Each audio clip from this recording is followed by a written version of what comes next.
எசேக்கியேல் 4ஆம் அதிகாரம். மனுபுத்திரனே, நீ ஒரு செங்கலை எடுத்து அதை உன்முன் வைத்து அதின்மேல் எருசலேம் நகரத்தை வரைந்து அதற்கு விரோதமாக முற்றிக்கை போட்டு அதற்கு விரோதமாக கொத்தளங்களை கட்டி அதற்கு விரோதமாக மண்மேடு போட்டு அதற்கு விரோதமாக இராணுவங்களை நிறுத்தி சுற்றிலும் அதற்கு விரோதமாக மதிலிடிக்கும் எந்திரங்களை வை. மேலும் நீ ஒரு இருப்பு சட்டியை வாங்கி அதை உனக்கும் நகரத்துக்கும் நடுவாக இருப்பு சுவராக்கி அது முற்றிக்கையாய் கிடக்கும்படிக்கு உன் முகத்தை அதற்கு நேராய் திருப்பி அதை முற்றிக்கை போட்டுக் கொண்டிரு. இது இஸ்ரவேல் வம்சத்துக்கு அடையாளம். நீ உன் இடது பக்கமாய் ஒருக்களித்து படுத்து அதின்மேல் இஸ்ரவேல் வம்சத்தாரின் அக்கிரமத்தை சுமத்திக்கொள்.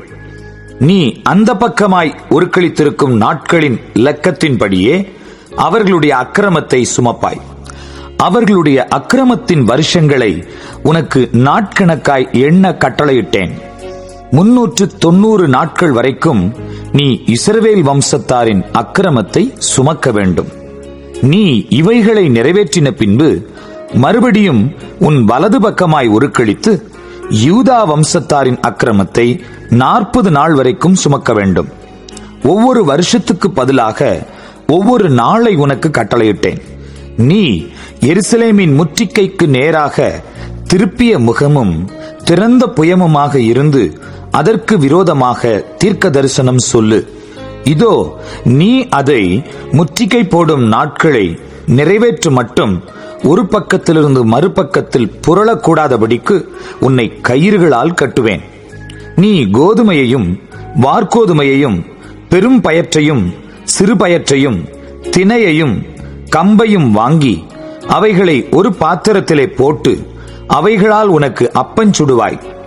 நீ ஒருக்களித்து படுக்கும் நாட்களுடைய லக்கத்தின்படியே 390 நாள் அதில் எடுத்து சாப்பிடுவாயாக. நீ சாப்பிடும் போஜனம் நாள் ஒன்றுக்கு 20 சேக்கல் நிறையாயிருக்கும். அப்படி நாளுக்கு நாள் சாப்பிடுவாயாக. தண்ணீரையும் அளவாய் ஹின் என்னும் படியில் 1/6 பங்கை குடிப்பாய். அப்படி நாளுக்கு நாள் குடிப்பாயாக. அதை வார்கோதுமை அடையை போல் சாப்பிடுவாயாக. அது மனுஷனிலிருந்து கழிந்த கஷ்டத்தின் வரட்டிகளால் அவர்கள் கண்களுக்கு முன்பாக சுடப்படுவதாக. அதற்கு ஒத்தபடியே இஸ்ரவேல் புத்திரர் நான் அவர்களை துரத்துகிற புறஜாதிகளுக்குள்ளே தங்கள் அப்பத்தை தீட்டுள்ளதாக சாப்பிடுவார்கள் என்று கர்த்தர் சொன்னார். அப்பொழுது நான், கர்த்தராகிய ஆண்டவரே, இதோ என் ஆத்துமா தீட்டுப்படவில்லை.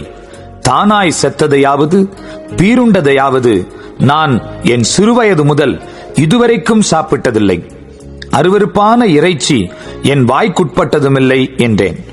அப்பொழுது அவர் என்னை நோக்கி, பார், மனுஷ கஷ்டத்தின் வரட்டிக்கு பதிலாக உனக்கு மாட்டுச்சாணி வரட்டியை கட்டளையிடுகிறேன். அதனால் உன் அப்பத்தை சுடுவாயாக என்றார். பின்னும் அவர், மனுபுத்திரனே, இதோ அப்பமும் தண்ணீரும் அவர்களுக்கு குறையவும் அவனவன் திடுக்கிடவும் அவர்கள் தங்கள் அக்கிரமத்திலே வாடி போகவும் நான் எருசலேமிலே அப்பம் என்னும் ஆதரவு கோலை முறிக்கிறேன். அவர்கள் அப்பத்தை நிறையின்படியே விசாரத்தோடே சாப்பிட்டு தண்ணீரை அளவின்படியே திடுக்கிடுதலோடே குடிப்பார்கள்.